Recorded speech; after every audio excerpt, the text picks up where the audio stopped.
Greetings everyone, and welcome to another one of our free Friday community classes here on the Green Art channel. This week I'm super excited to be talking about materia medica and monographs and giving you 3 book recommendations. So this comes up a lot. People always ask me as they're getting into plant lore, plant medicine, traditions of use, applications, all of that, where the heck should we start?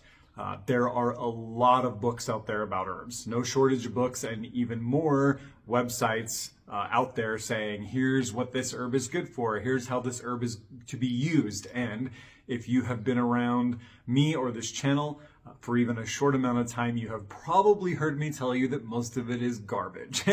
I do not like or work with the reductionist style of pop herbalism that is so prevalent these days, where we reduce herbs to how they can be used, what they are good for, what they do for the human person.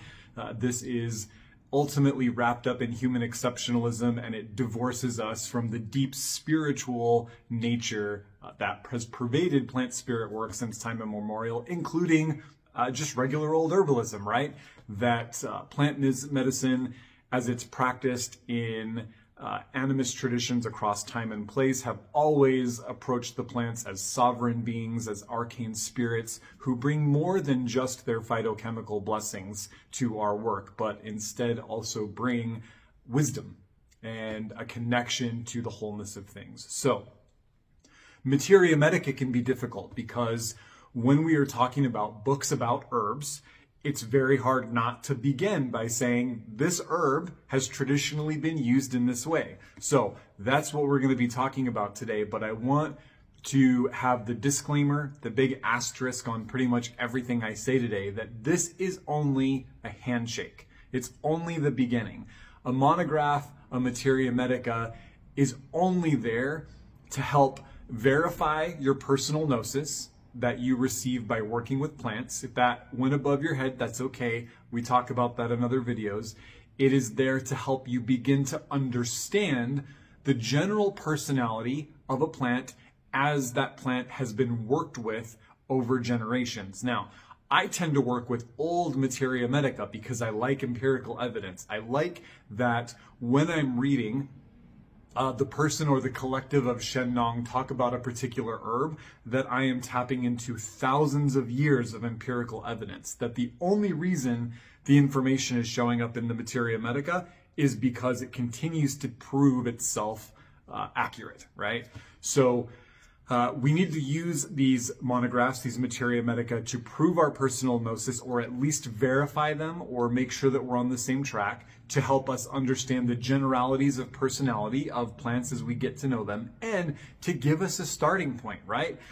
There are a lot of plants that are not safe or appropriate for everybody to work with, for everybody to consume. So we have monographs that help us say, oh, this plant is mildly toxic unless prepared in a certain way or harvested at a certain time. Or, oh, this plant carries energetics that, while the list of good for may be appropriate, when we get into the deeper personality, the deeper energetics of this plant, it's actually going to cause more problems for me than good. So let's begin with a little definition. I suppose I could have put this at the beginning of this video, but it's going to be here. What is a materia medica? What is a monograph? So a monograph, mono, one, graph, explanation, right, is an exploration of one single plant. So if you've ever looked at an herb book or gone to somebody's blog or website or even watched a video on YouTube where somebody spoke at length about one herb, starting with maybe the scientific name and some of the folk names, talking about the bioregions where that herb is native, looking at the medicinal, the magical, the folkloric virtues of that plant, maybe exploring dosages, safety, precautions, contraindications for working with that herb. That is a monograph. They can be anything from a few paragraphs long to several hundred pages long, depending on how nerdy and immersive the person who wrote them wanted them to be. But they are the opportunity for us to really come to know one plant, at least academically, right? At least cerebrally, because again, if we treat a monograph like a handshake, that's just the beginning. That's us reading the resume of a plant as somebody else experiences them, so that we can then move with some confidence into creating our own personal relationship with the plant. And that is what this is all about, right? If you want reductionist herbalism, if you want, I memorized what the herbs are good for, so now I'm a master herbalist, this is not the channel for you. If you want to cultivate deep, personal, sorcerous, spiritual, cunning relationships with the plant spirits as arcane beings in a way that fuzzies the line between what is magic and what is medicine, then you are in the right place. Welcome. If you have not, by the way, subscribed to my channel, please do so that you get dings every time I put up a new video. It lets me know you're out there, and it makes sure that you don't miss all the classes I put up every week. So, monographs. Materia Medica, then, is a collection of monographs. So, if you have a book, and when you open that book, there's an A to Z listing of a whole bunch of different herbs, that's a Materia Medica, right? Or, as I like to call my personal working book, a Materia Arcanum, because I don't only look at plant material as medical. I also look at plant material as magical and as ritual and as symbolic. So the Materia Arcanum title for me makes a little bit more sense, and that's how I present my work. But for the simplicity of today's conversation, Materia Medica collection, usually A to Z or sometimes organized by body system of monographs. So when you get a Materia Medica and you're thinking, wow, I would really like to know more about boneset. How can I learn more about boneset before maybe I try to grow some boneset in my garden, or pick up some dried boneset from a local herb shop and sit with that plant and see what they have to teach me? We can crack open our Materia Medica. We can go to the B section, or maybe the cold antiseptic herb section, depending on your tradition. And we can look and say, oh, there's boneset, and we can read then the monograph for boneset and learn something about this incredible plant. So I want to give you 3 Materia Medica that I consider essential for the practice of spiritual herbalism the way that I teach it, in a more cunning tradition, in a more spiritual style. And I also think that these 3 Materia Medica represent a beautiful foundation of practice, alone and together. I want to acknowledge that a couple of these are expensive, and that they may be prohibitively expensive for some people. One of them is not. So I'm aware that these books are an investment, but my hope is that when you invest in these texts, that they will become sacred to you, and that they will serve you for your entire life, and that maybe later down the road you can even hand them off to somebody else, as I have done many times over with these exact same books. So what we're going to do right now, 3 Materia Medica. We're going to start from the most foundational. I'm not even going to say beginner, because I refer 25 years in, I refer to this book every single day in my practice. So I'm not going to say beginners, I'm going to say foundational, meaning that if you're brand new to this, buy this book. If you've been doing this for a decade, buy this book. If this is not already in your library, all 3 of them really, here's an invitation, put it on your Christmas list, whatever, make it happen. This first one is also the most financially accessible, I think. I paid, well, I was going to tell you what I paid, but it's not on there. Oh, $25 American, $24.95 US for this book. And so the first Materia Medica I'm going to share with you and suggest is Culpeper's Complete Herbal. Now, the one that I am holding is a newer version. I do have older manuscript styles of this, but this one is so pretty and it's easy on my old eyes. This is illustrated and annotated. All of the information for all these Materia Medica, by the way, I'm going to put down in the class notes below. So don't feel like you have to write all these down, or if you're not sure which version I have, it's all going to be down there so you can get it. So Culpeper's Complete Herbal by Nicholas Culpeper, of course. This particular one was edited by Stephen Foster, and it is beautifully illustrated. This Materia Medica has been being passed around herbal circles for over 350 years, maybe getting close to 400 years at this point, and it is a beautiful foundational tome of herbal inspiration. Now, Culpeper was certainly not talking about energetics in the way that we do in my classes, and he was not talking about plant magic, but it is not a far stretch of the mind and the heart to read between the lines that very many times what he presents carries the personality and the spirit of the plant. So, as I mentioned earlier, this is always a little awkward to try to show these on camera. This book is organized A to Z. So when you crack the book open, I'm going to see if there's a little bit about Culpeper. It begins with A, adder's tongue, and goes all the way through. Hundreds and hundreds of herbs. There's not a lot on each herb. I just popped rue, so rue begins here and ends here. It's not a ton of information, but again, handshake, quality, nearly 400 years of empirical evidence, meaning that everything that's in this book, people have continued to reference Culpeper and all of his years of research and experimentation because what he says continues to prove itself true.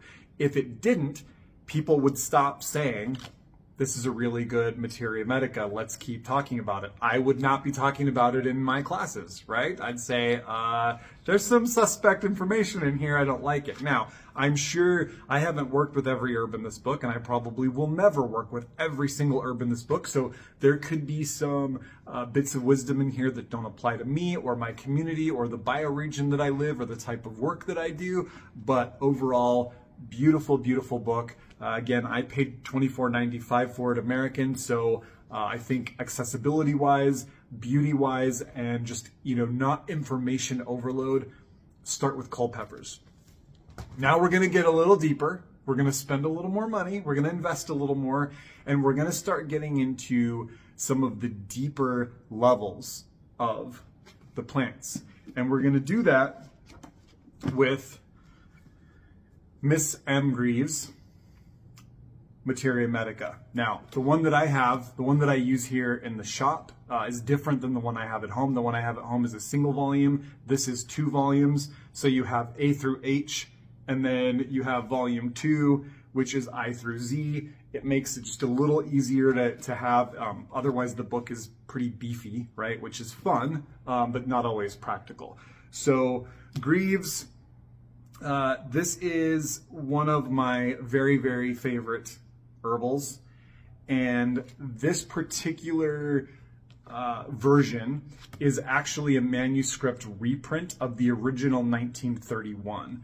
So I like it because I really love the old manuscript styles. The text is small. That's something to consider. There are other representations of this if you need a larger text. And there may even be some digital versions of this, but they may not be true to Greaves' original research, what she wrote down and how she compiled her individual monograph. So let's crack into one of these. I'm going to find Marigold. Okay, so we opened up to Marigold. Marigold starts here. Again, the text is quite small. And Greaves starts with nomenclature. She's going to start with folk names, common names, scientific names. Sometimes she'll go into where those names came from, who they were named after, place names. She's not afraid to talk about pagan roots of some of the folk names of these plants, which I really, really appreciate. This particular one that I just opened has some Old English references for Marigold, some stuff from Massers Herbal, which is pretty cool. And then she's going to go into cultivation. She's going to talk about where this plant likes to grow, how to care for this plant, where this plant is native, where this plant has become nativized. You're going to learn whether this plant might do well where you live, or maybe where this plant did really well where your ancestors lived, right? That's pretty cool. Then she moves into plant parts. The parts of the plant that are most commonly called on in medicinal applications, and if there are parts of the plants that are toxic, she's going to mention that as well. Then there's a whole big section on medicinal actions and uses. And this is where she's going to get into how to apply the blessings of this plant into your medicinal herbal work. Again, like Culpeper, she's not going to explicitly talk about plant magic, but it's in there. You just have to look, right? You have to look at it with the cunning eyes. One thing that you will find a lot of in Greaves is plant lore.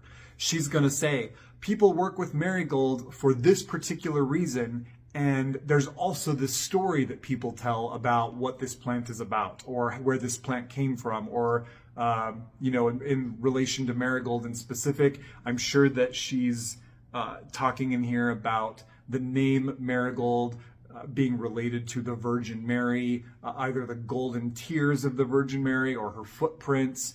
Lots of folklore about where these plants come up. She is for sure writing this through a Christian lens, but has done a very beautiful job at preserving the ancient lore, at least in bits and pieces, at least enough that we can bite into it and chew on it. So this is a modern herbal Greaves in 2 volumes, and I paid, it looks like on the back cover, $18 for each. So still not that bad for what it is.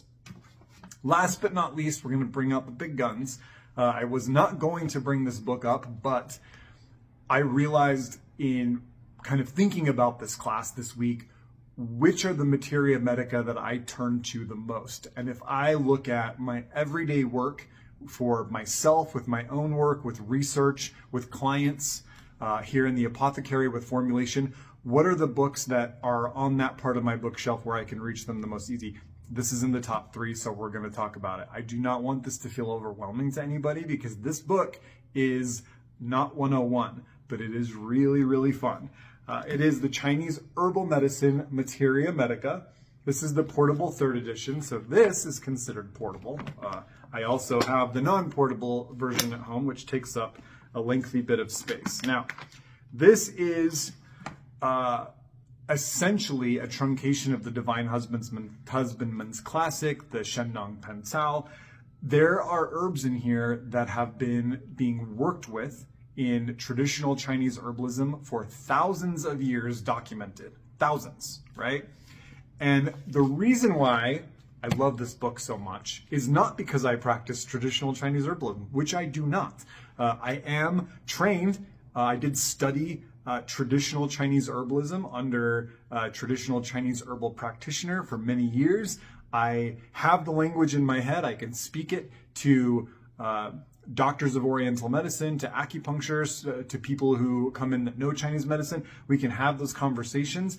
It's not what I practice, but I still love this book. And here's why. This book explicitly talks about the energetics of the plants. So when you look up a plant, look up an herbal ally in this book, one of the first things that you will find is the temperament, the constitution, or the energetics of a plant. So for example, I'm going to find actually a different herb. I was going to find one with a bit of English repertoire, but that's not going to happen. So when you look up a plant, Genqua flower is kind of where I just turned to.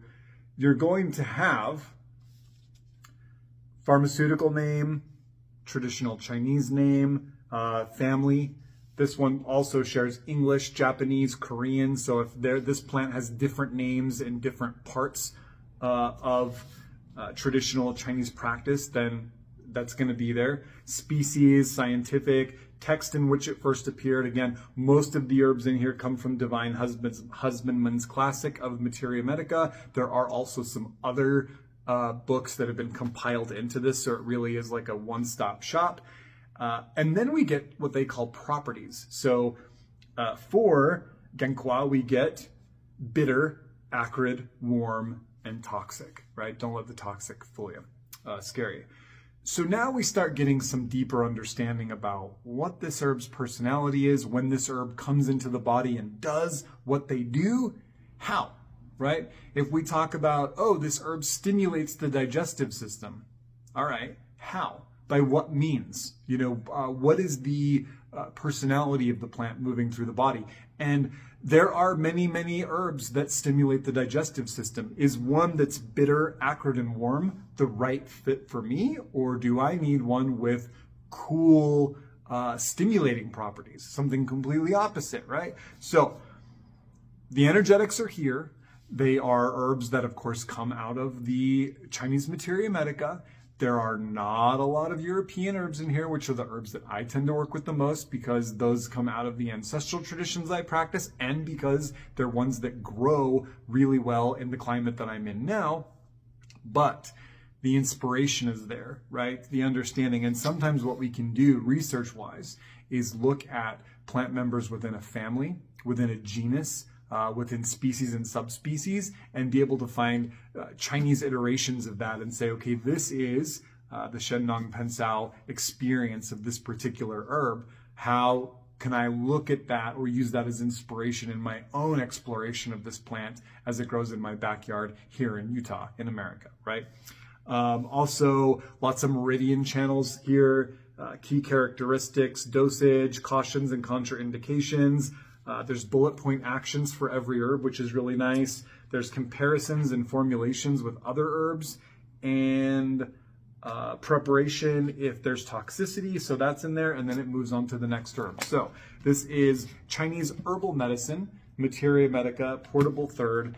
I'm almost positive there's not a price on this one, but I think I paid maybe $60 or $70 for this one. You can pay more if you want for a more expanded version. But that portable, I really like. The paper is really nice and the text is not as small as it is in some of the old manuscripts, so I feel like it's pretty accessible for most people. So, 3 Materia Medica to get you started. Begin with Culpeper, move into Greaves, then into the Chinese Materia Medica if you want. You certainly don't have to go that route. If you want to stay bioregional, I would stick with those Materia Medica that have been gathered from many sources and that represent a bioregion that is similar to the one that you live in, so that as you fall in love with some of the herbs that you learn about, you say, I could garden those. Those are herbs that will grow in my garden with a little TLC, or maybe those are herbs that have been naturalized to where I am, or that there are native species within that same genus that I could go connect to. So the invitation is there. Hopefully that is helpful. If you have experience with any 3 of these Materia Medica or another that you really, really love, I would love to hear about your experiences. Please share them with me in the comments below. So with all that being said, Free Friday community classes happen every Friday right here on the YouTube. Also throughout the month, we do advanced courses, advanced classes that are usually 45 minutes to an hour long, getting into some really deep stuff. We do Materia Medica stuff. We do Q&As and vlogs and all kinds of good stuff over on the Patreon. You can link to that down below as well. That's where all the good stuff happens if you want to support my work and enter into a relationship of sacred reciprocity with me and what I'm sharing about the plants. There's also some classes and some cool stuff coming up, which you can find on my website, which I'll link down below. And I'm excited to hear what you all think about these books and which ones are getting all the attention in your library. And with that, I will see you next time.